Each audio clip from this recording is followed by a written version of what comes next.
Hi everybody, I'm Michael. Today we're going to be talking all about Aglaonemas. These make wonderful houseplants, so beautiful. So, you all ready to dig in? Sure am. Let's grow!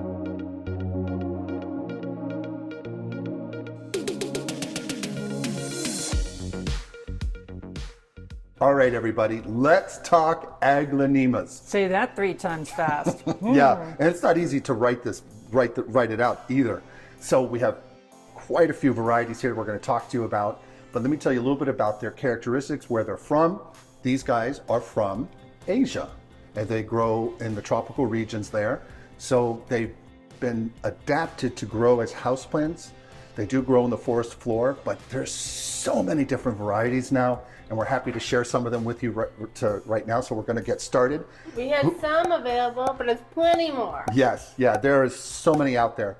And we're first going to be starting with which one, Steph? This is called Silver Bay. Silver Bay. Beautiful, beautiful Aglaonema. Beautiful gray-green leaves, right, Rach? Like this is like a gray-green, and the center's Got a good variance. Yeah, so pretty. Great houseplant. Love them. And they have a superpower for being a natural HEPA filter. And Rachel, do you know what a HEPA filter is per se? Well, I'm guessing it's an air purifier. Yes. And they're great at removing stuff at very, very small micron level, dust and particles. And Aglaonemas, like snake plants and spider plants and peace lily, are very good at being natural HEPA filters for your home. They collect dust on their leaves, but they also can remove VOCs, which are volatile organic compounds. And that's a really cool feature about these plants. So they're mostly known for their leaves. They're not known for their flowers, but we do have one flowering here, which is the what? Red Zircon. Right. Zircon. The red zircon. She has a flower right here. We'll bring you in close so you can see that. What color is the flower? The flower is going to come out white, almost like kind of like a peace lily. It's not really known for their flower. They're cool. They kind of look like a little tulip. Really pretty, right? That is I'm just excited to see what the flower looks like. such a cool plant. Oh, love it. And look how different, right? Just so different. Do they grow same heights? and No. widths? Right. The ones in front of you, and we'll get to those in a minute, those get very large. They have, all of them have different growth habits. You know, the Silver Bay will get to about 2 feet, 2 to 30 inches, 24 to 30 inches across. This will get to about 18 by 18, the red zircon. But our next one gets a little bit taller than wider, which is what? Who knows the name? The spring snow. Spring snow. Very similar looking to Dieffenbachias. Spring snow is a really cool one because it's so different. We'll bring this up close for you so you can see. So pretty. Yeah. Then you contrast it to the red zircon. Oh, amazing. And there's just many more, but this one will get a little bit taller, a little bit wider than the red zircon, but really cool houseplant. And then one on the very far left. That is called Maria. Right. And Maria is very similar to the Marianne, which has a similar leaf, but the Marianne will be a little bit wider leaf than the Maria. It's more lanceolate in her leaf, but she also looks similar to what? The Gemini. Towards the... Yeah, we'll bring you up close right now so you can see them. Look how nice they look together. They're different, but you can see a lot of similarities between the two. Yeah, the even leaf though pattern is very similar. Yeah. Not the The main shade. difference, the height. the main difference is going to be the height, and the Gemini is a little darker in the green and the green parts of the leaf, and a little more structurally interesting. She has It's broader, like a wider Yeah. leaf. broader leaf, much larger plant. It's going to get easily up to 36 to 42 inches over time. Yeah, really cool plant. Oh, love it. And the next one we're going to be talking about is It's the Legacy. now this one's stunning. If you look at the white trunk, and we're going to bring you up close right now so you can see that. Such a beautiful Aglaonema. She's got these very broad leaves, and if you look at her stems, are these creamy white stems. So pretty, very interesting. And you'll notice that a lot of the growers out there are cultivating the Aglaonemas to have these lighter stems, which is really cool. And it makes these plants even more exotic because, again, they're known for their leaves, but now their stems are also these different striking ones. And speaking of, we'll rotate into a bonus Aglaonema, It's called Siam Aurora. right, the Siam Aurora here, which I've been growing for probably 3 years in water, and she has this beautiful pink stem to her, and these beautiful leaves. Got some of the pink from the Zircon, still has some of that pink hue covering through, but light color just like the Legacy. And we think that is just so cool. 3 years it took to get to this level? Is that No, normal? I took her from a mama. She was growing, and these are easy to propagate. And I took her out, and I was planning on putting her in soil. And I said, let me just set her. She had some roots, and I said, let me just set her in water. And you guys know, like after you do a bunch of stuff and you get a lot more plants, and I forgot, and then she just started taking off in water. So I've just been keeping her in water, and I just love her for that. She's just so cool. She's just hanging it out. looks Do they really all cool. have pink stems? Yeah, the Siam Aurora will. That is their characteristic. And now that we talked about all of these cool things, before we go, we're going to go talk about plant care in a sec. But do you guys have any general questions you want to, since we rotated through these? These are just now? all houseplants, even the big ones? Yep, all of them are houseplants. So if you have a lot of room, Amy has a lot of room downstairs, a big high ceiling. You could have this near an area of your home by a door. You don't want to have this where you are, in a heavy circulation path like your kitchen, but you do want to have enough space for the large ones. These other ones are good for tabletop. Mm-hmm. For the Aurora, at what point would you want to plant this instead of letting it grow in water? Because it's been grown in water so long, Rachel, I wouldn't necessarily. I would probably, if I was going to switch, I would switch to a semi-hydroponic, which is those pebbles, those leca pebbles that we use, and grow her in that kind of an environment at this point. Yeah, because once she gets adapted to that. Yeah, but if you propagated it, you put it in water, and the roots grew. It'll, for a month or so, or And then that you- time, then you could go to soil. That's it. Yeah. But she's been in there so long, her roots are really adapted to that. It's not Yeah. her normal thing, but she's taken off like a beast in there, and it's just so cute to see. I love seeing the root structure. It's just Yes, cool. I know, it is. Very So with that, we're going to rotate over into plant care and tell you how to take care of these beauties. All right, let's move on to that step. Aglaonemas in general will want these conditions to do well in your home.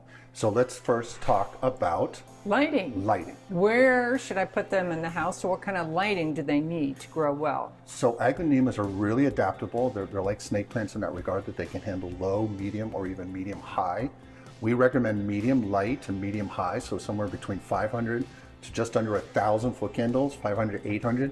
These guys are going to do great. Okay, so that tell mean by me. Means like a window? north window. Okay, a few by feet a away. window or Or- by a lamp. Yes, you can also get grow lamps, and many people have them, and we Okay. do that for some of our You need that other for houseplants. somebody like me. I So don't know you- what 500 candles You don't want it in a dark location, but these guys will hang out, and they won't grow a lot, but they'll still do fine in a dimly lit area of under 200 foot candles. These are tough plants. They're really cool in that regard. So they What don't. is a foot candle? Foot candle is a measurement of light from a source. So they used to say it's like from I think it was believed 1 foot away from a candle, because that's how we used to measure stuff from back in the day of the horse and buggy. So that is the terminology. And then U of F IFAS. That's a good question, Rach. I've done actually. I did a video on our channel, quick tip, I believe, on how to use a light meter, and it's a real simple device you can get. And you can go around your house and you can actually tell what your foot candles are around your plants. So you get an idea like, oh, I'm getting that. So some people, many folks on YouTube will just say you need indirect light, but that's hard for people to understand, kind of like that. I like going by foot candles because that gives you the real number that they like to work with. But these guys are highly adaptable in that regard, that they can do with higher or lower light. Yeah. And the next one we're going to be talking about is soil, right? So soil, we need 7 parts. Well, no, this one is different. Steph, Practice. this one here, we like to have 3 parts potting. We're going to be doing a video in a little bit about the snake plant, and that one's a little different. But on this one here, on the Aglaonemas, we like 3 parts potting, 1 part perlite, And 1 part worm casting. 1 part worm castings, and we like to have that custom mix. And the plants will really do well with that. They want to drain, but so that's where the perlite comes in. But they also want some organics, since they're from their natural growing in the wild, they're in a semi-tropical rainforest type of situation in Asia. So you want to have some of those nutrients, and that's what the worm castings do. They bring them in there. So 3 parts potting, 1 part perlite, and 1 part worm castings. And don't worry, we're going to be going to in-depth written instructions in a little bit, so you'll have all this encapsulated, so you can do a screenshot if you need to hold this for your own plant care needs. And now we talked about soil. What would be the next thing we do to take care of a plant, Rach? Watering. Yes. So on watering, we recommend every 10 days or so.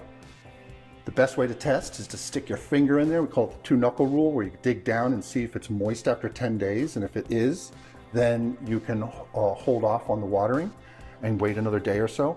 So somewhere between that 10-day period, you could go a little bit less, especially for larger Aglaonemas and those that are getting a little bit more light. They may be growing more. They may dry out a little bit quicker.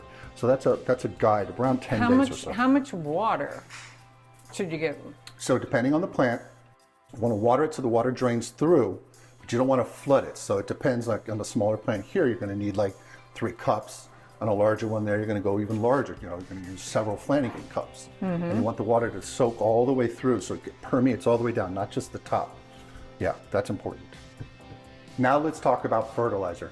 Your Aglaonemas in general will want an 18-4-10 fertilizer, and we want to put that in your watering from April through September in a liquid form, and that will give them the right nutrients they need to keep these leaves beautiful. Uncle Mike, why only April through September?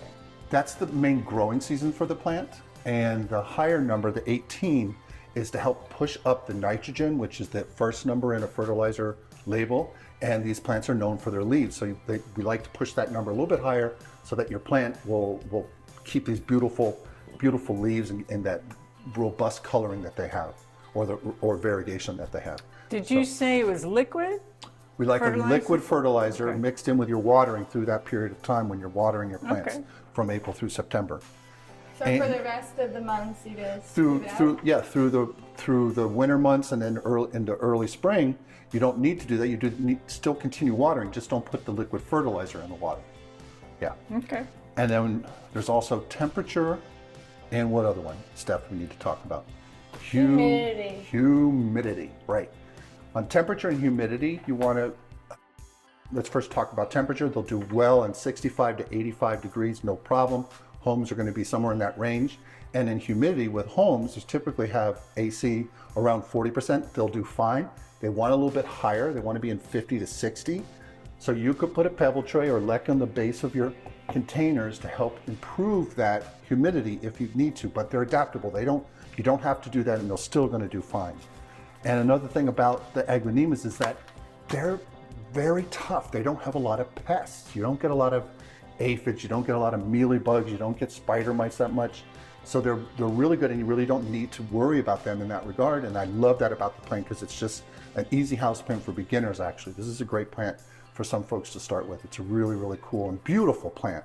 It's common. There's a lot of them that have been around forever. Silver Queen, when I was working with Miami Airport, we did a massive interior foliage program for over a decade. And that program had a lot of Aglaonemas. We recommend a lot of Aglaonemas, and the go-to was Silver Queen. That was like a plant we used so much. So now that we talked about that, I'm gonna talk about one more thing, which is pruning. When your plant's yellow like this will be at the tail end, or typically your Aglaonemas, when they're growing, they'll start to get yellow leaves at the base. And it's just normal to just want to go and trim and cut them off. But when you go to cut them off, make sure you spray your hands and your cutting shears with alcohol so you don't move any pathogens into your plant. But this is a normal sign to see. If it's up here on the top of the plant, it could be an indication of another problem. But if it's down here lower, then it's not an issue. Yeah. So with that, I want to rotate over into written care instructions, and then we'll come back and do a quick closing at the end. All right, let's go into that step.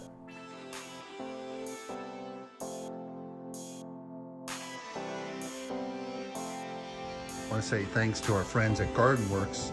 We were able to get these beautiful Aglaonemas, these two here, the Gemini and Legacy from them. So pretty.